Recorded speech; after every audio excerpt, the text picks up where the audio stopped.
Sebelum nonton video ini, ada giveaway kalung emas dan kaos official Ikatan Cinta untuk pendaftar baru SpinPay. Download SpinPay sekarang di App Store dan Play Store.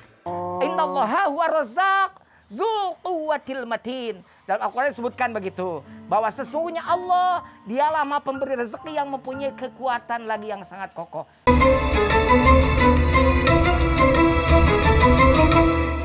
Hari ini kita akan membahas tentang UJR, Ustadz Jujun Runaidi. Dibangsain itu. Umur, jodoh, dan rezeki ya. Iya. Di sini di Abah dan AA. Oke. Jadi bagaimana nih? Kita Gini. mau bahas tentang apa dulu? A'udzubillahi minasyaitonirrajim. Bismillahirrahmanirrahim. Laqad khalaqnal insana fi ahsani taqwim. Tapi dalam ayat lain Allah menyebut proses penciptaan manusia. Kalau itu menciptakan manusia dalam wujud yang paling baik. Ya. Tapi Allah menyebut laqad khalaq insana min sulalatin min tin. Meskipun manusia dibentuk dari menjadi wujud yang terbaik, tapi awalnya min sulalatin min tin, dari sari peti tanah. Tsumma khalaqna nutfatan khalaqatan. Fa khalaqnal 'alaqata mudghatan, fa khalaqnal mudghata 'idhaman, fa kasawnal 'idhama lahman. Tsumma ansha'nahu khalqan akhar. Fatabarakallahu ahsanul khaliqin. Itu proses penciptaan manusia. Jadi Allah menciptakan itu semua melalui proses. Kemudian ketika umur 3 bulan, 4 bulan atau 120 hari. Dalam kandungan. Di dalam kandungan. Ya. Fanafakhtu fihi mir ruhihi. Aku tiupkan rohku kepadanya. Nah ketika ditiupkan padanya ruh, maka dalam sebuah hadis riwayat Bukhari Muslim disebut, diperintahkan untuk ditetapkan perkara yang 4. Apa itu? Rezekinya. Yang kedua, ajalnya. Yang ketiga, amalnya. Yang keempat, kecelakaan dan kebahagiaannya. Berarti dari usia 4 bulan dalam kandungan sudah ditentukan oleh Sudah Allah. ditentukan oleh Allah. Itu hadis riwayat Bukhari Muslim. Pertama, umur umat manusia sudah Allah tetapkan sejak kita di alam arham. Oh iya? Iya. Jadi sampai berapa tahun kita hidup itu udah Ya, ada? iya, sudah ditetapkan oleh Allah. Yang kedua, terkait batas umur umat manusia, Rasulullah bersabda, kata Rasulullah SAW begini, umur umatku itu antara 60 hingga 70 tahun. Dan sedikit dari mereka yang melebihi itu. Udah berapa? Baru mau nanya Abah udah berapa? Kan lebih dulu sama Abah, kenapa sih anaknya itu? Kayaknya malah lebih dekat Abah ke umur batas itu. Kalau batas umur sabda Rasul, kayaknya Abah lebih dulu. Tapi kan tidak tahu. Tidak tahu, karena yang sudah sakit ditentukan. Abah, kadang yang mati yang sembuh. Gitu Betul. kan. Ada orang yang menunggu suaminya, istrinya sedang sakit parah. Suaminya sehat, malah yang wafatnya lebih dulu suaminya. Secara logika yang sakit yang duluan. Secara logika kan yang sakit, makanya umur itu tidak berhenti karena sakit atau sehat. Mati itu tidak karena sakit, mati itu tidak karena sehat. Makanya jangan mentang-mentang sedang sehat kemudian seenaknya, karena mati bukan karena sakit. Masalah umur, apakah kita akhir hidup seperti apa sudah ditentukan ketika di rahim juga? Betul. Bisa meninggal karena sakit, meninggal karena apa, atau meninggal tanpa apa-apa juga terjadi. Nah, pokoknya yang di dalam hadis itu disebutkan bahwa umur manusia itu sudah ditetapkan dari mulai alam rahim. Itu aja. Nah, oleh karenanya maka balik lagi ke yang tadi, bahwa yang namanya umur itu, yang terpenting terkait umur itu adalah harus kita lakukan apa? Umur itu harus dipertanggungjawabkan. Di akhirat kelak itu, garis bawahi. Ya gitu kan?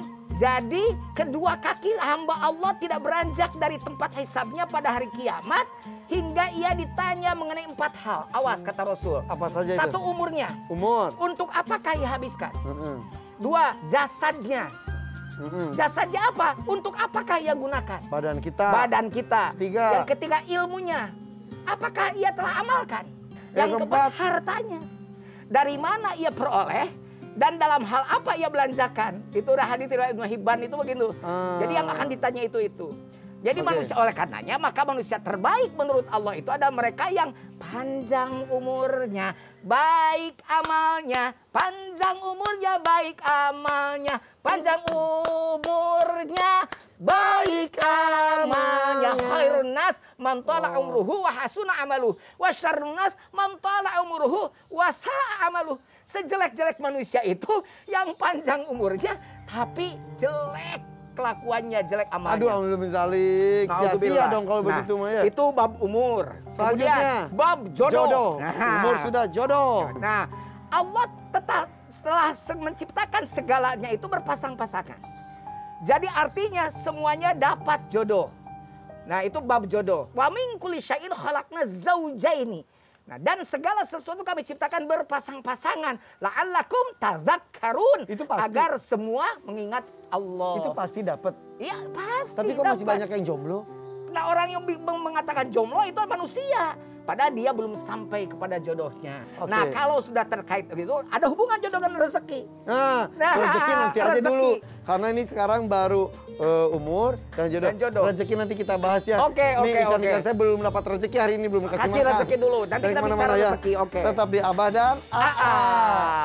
Ayo rezeki datang yuk.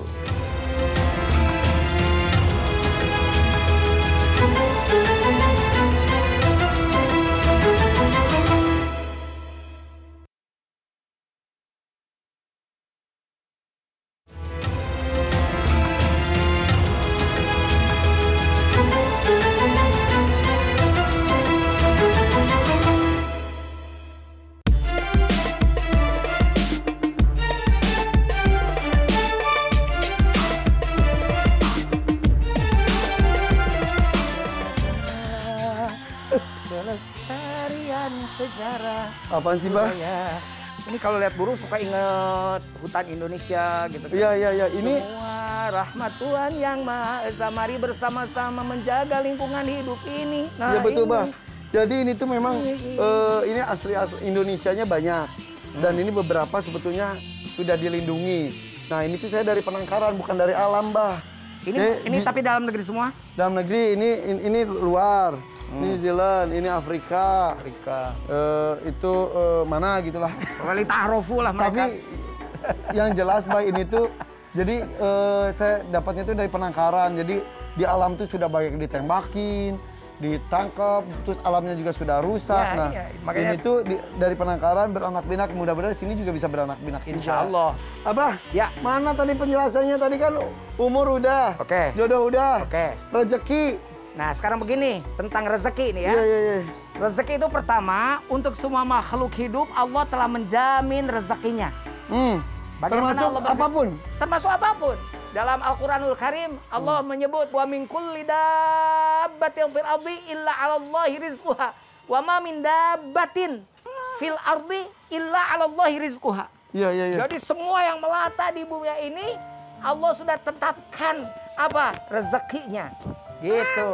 Jadi termasuk burung-burung, termasuk cacing, cicak, semuanya sudah Allah tetapkan rezekinya.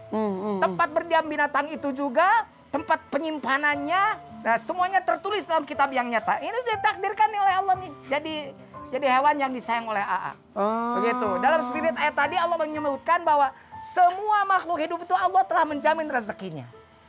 Yang kedua yang harus dipahami tentang rezeki ini bahwa Allah adalah sumber dari segala macam rezeki. Gitu kan? Jadi sumbernya adalah dari Allah Subhanahu wa taala. Innallaha huwa razzaq dzul quwwatil matin. Dalam Al-Qur'an disebutkan begitu, bahwa sesungguhnya Allah dialah Maha pemberi rezeki yang mempunyai kekuatan lagi yang sangat kokoh. Nah, dalam surat Rum juga Allah menjelaskan bahwa Allah lah yang menciptakan kamu kemudian memberimu rezeki, kemudian mematikanmu, kemudian menghidupkanmu, gitu. Jadi banyak ayat Allah yang menyatakan bahwa kita semua ini semuanya diberi rezeki oleh Allah Subhanahu wa taala.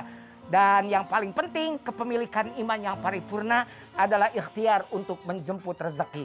Kenapa? Karena dalam Al-Qur'an surat Al-Anfal disebutkan gitu kan bahwa yang namanya orang-orang yang punya keimanan yang hak itu adalah innamal mu'minun alladzina idza dzukirallahu wajilat qulubuhum wa idza tuliyat alaihim ayatu zadatuhum imana wa ala rabbihim yatawakkalun. Kemudian di sana disebutkan di dalam Al-Qur'an tadi bahwa alladzina yuqimunas salata wa mimma razaqnahum yunfiqun ulaika humul mu'minuna haqqan lahum darajatun 'inda rabbihim wa maghfiratun wa rizqun karim.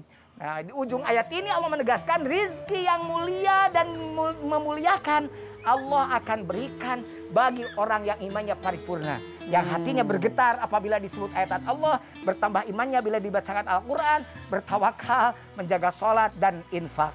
Jadi ulaika humul mu'minuna haqqan lahum darajatun wa rizqun karim. Nah, Allah sudah menetapkan rezekinya dalam ayat itu. Tapi Bah, kadang-kadang orang juga ada hubungannya dengan jodoh nih.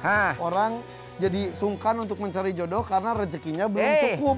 Iyakunu fuqara'a yughnihimullahu min fadlih. Kata Al-Quran, iyakunu fuqara'a yughnihimullahu min fadlih.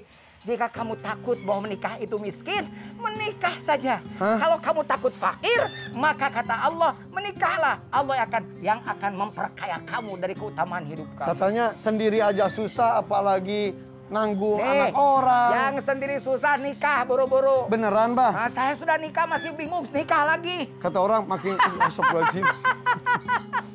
Bener. Ada satu riwayat seorang imam di sana di Timur Tengah sana.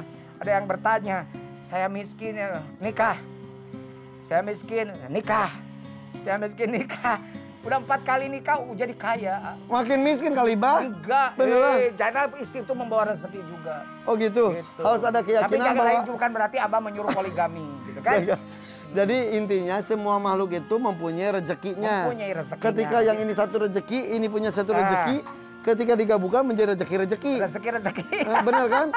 Ya, Iya. jadi insya Allah akan jadi cukup. Insya Allah jadi cukup. Makanya tadi yang satu itu umur ditentukan Allah, jodoh rezeki itu harus dimaksimalkan ikhtiarnya. Tadi kan ngomong ada yang sampai mati tidak punya jodoh. Iya betul. Itu Saya kalau gitu bilang gimana? itu kenapa? Karena ikhtiarnya kurang maksimal. Makanya untuk rezeki dan jodoh maksimalkan ikhtiar kita. Rezeki itu apakah dalam bentuk uang saja, Bah?